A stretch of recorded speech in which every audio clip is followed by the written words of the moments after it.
আজকে আমরা ক্লাস 9 এর মনোজ দাসের লেখা টেলস অফ ভোলা গ্র্যান্ডপার প্রথম যে শর্ট স্টোরিটা আছে সেই শর্ট স্টোরিটা আমরা পড়ে নেব। আর এখানে আমি খুব সুন্দর করে তোমাদেরকে বর্ণনা করে মানেটা বুঝিয়ে দেবো। অনেক মানে বইতেই সহায়িকাতেই ঠিকঠাকভাবে মানেটা থাকে না, কিন্তু আমি যেভাবে পার্টে পার্টে ভেঙে ভেঙে পড়ি তাতে তোমাদের মানেটা বুঝতে হয়তো অনেকটাই সুবিধা হবে। তো চলো আমরা বেশি সময় নষ্ট করে এটা পড়ে নিই। আর যারা চ্যানেলে নতুন তারা অবশ্যই চ্যানেলটিকে সাবস্ক্রাইব করে পাশে থাকা বেল আইকন প্রেস করে দাও, আর তার আর অল বাটনটা অন করে দাও যাতে ভিডিও আপলোড করার সাথে সাথে তোমাদের কাছে নোটিফিকেশন চলে যায়। আর পাশাপাশি যদি তোমরা সব সাবজেক্টের সাজেশন পেতে চাও তাহলে অবশ্যই আমাদের ফেসবুক পেজটাকে ফলো করে নিও। ফেসবুক পেজের লিঙ্ক আমাদের ডেসক্রিপশন বক্সে দেওয়া আছে। তো চলো এবার আমরা ভিডিও শুরু করি। তো এখানে দেখো আমাদের এই গল্পটা হচ্ছে একটা মানে ভুলে যাওয়া মানুষকে নিয়ে লেখা। এখানে একজন ফরগেটফুল মানুষকে নিয়ে লেখা যার নাম হচ্ছে ভোলা গ্র্যান্ডপা, এবং তিনি যে সমস্ত কর্মকাণ্ড করেছেন, মজার কর্মকাণ্ড করেছেন, সেটা নিয়ে মনোজ দাস আমাদের সামনে গল্পটা তুলে ধরেছেন। তো চলো বেশি সময় নষ্ট না করে আমরা গল্পটা পড়ি। ভোলা গ্র্যান্ডপা অ্যান্ড হিজ ওয়াইফ ভোলা ঠাকুরদা এবং তার স্ত্রী lived at the western end of our village. আমাদের গ্রামের একেবারে পশ্চিমের শেষ প্রান্তে তারা বসবাস করতেন। এ লার্জ বোকাল ট্রি, একটা বড় বট গাছ, ওভারশ্যাডোড দেয়ার হার্ট, তাদের কুড়ে ঘরকে সবসময় ছায়াবৃত করে রাখতো। ইন দ্য বোকাল ট্রি, সেই বট গাছে লিভড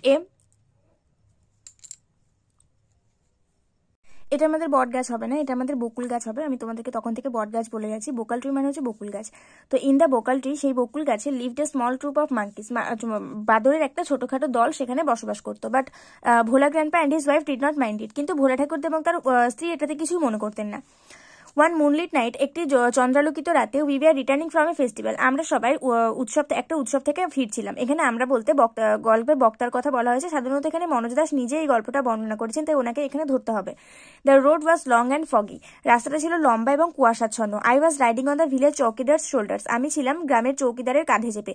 সাডেনলি, হঠাৎ করেই Bhola grandpa let out a loud wail, Bhola ঠাকুরদা একটা জোরপূর্বক চিৎকার ছাড়লেন। Everyone in our party was surprised, আমাদের দলের সবাই হতভম্ব হয়ে গেল। উই হল্টেড, আমরা থমকে গেলাম। এনকোয়ারি রিভিলড দ্যাট, খোঁজ খবর করে জানা গেল যে Bhola grandpa had taken his grandson to the festival, Bhola ঠাকুরদা তার নাতিকে নিয়ে ওই উৎসবে গিয়েছিলেন। He had tightly held on to the two fingers of the boy, তিনি খুব শক্ত করেই ওই ছেলেটার দুটো আঙুল ধরেছিলেন। হি ডিড নট রিয়েলাইজ, তিনি বুঝতেই পারেননি when those fingers slipped out, কখন সেই আঙুলগুলো পিছলে বেরিয়ে গেছে। Bhola grandpa was continuing as before, Bhola ঠাকুরদা যথারীতি এগিয়ে গেছেন।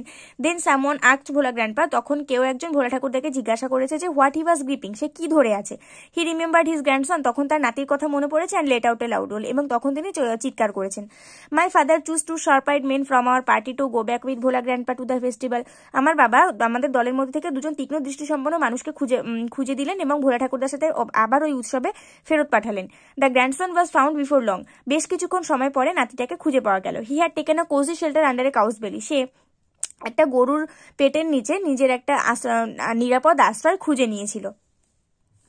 I remember another funny incident about Bhola grandpa related by my father, আমার মনে আছে আরও একটা মজার ঘটনা ভোলা ঠাকুরদাকে নিয়ে আমার বাবা যেটা আমার কাছে বলেছিল। It had been A রেইনের afternoon, তখন সেটা ছিল একটা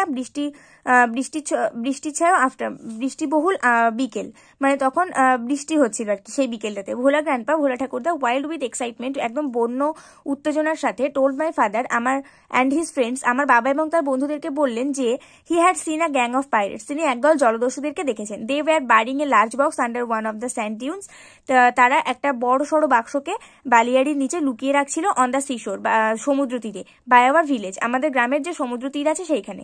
অ্যাট ওয়ান্স, সেই মুহূর্তেই father and his friends started looking for the hidden treasure, আমার বাবা এবং তার বন্ধুরা সেই গুপ্তধন খোঁজের কাজে লেগে পড়লেন।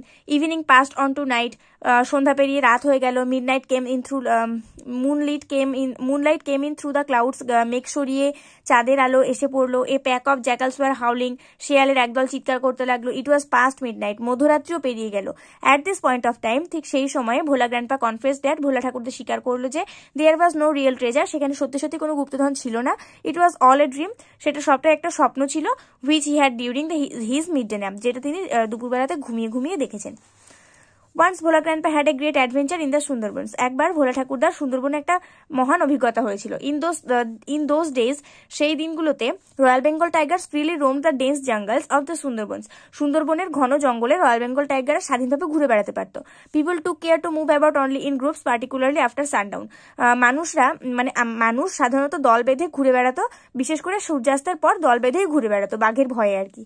তো আজকে এই পর্যন্ত থাক। এর পরের পার্টে আমি তোমাদেরকে এখান থেকে একদম লাস্ট পর্যন্ত পড়িয়ে দেবো। আর তার সাথে সাথে এর যে এক্সারসাইজগুলো আছে সেগুলোকেও সলভ করে দেওয়ার চেষ্টা করব। তো আজকে ভিডিও পর্যন্ত থাকলো, আমরা নেক্সট পার্টে এখান থেকে পড়বো। তো ভিডিওতে একটা করে লাইক করে দিই, বন্ধুদের সঙ্গে অনেক অনেক শেয়ার করে দাও। নেক্সট ভিডিওতে দেখা হবে, ততক্ষণ পর্যন্ত সবাই ভালো থাকো, সুস্থ থাকো, মন দিয়ে পড়াশোনা করতে থাকো।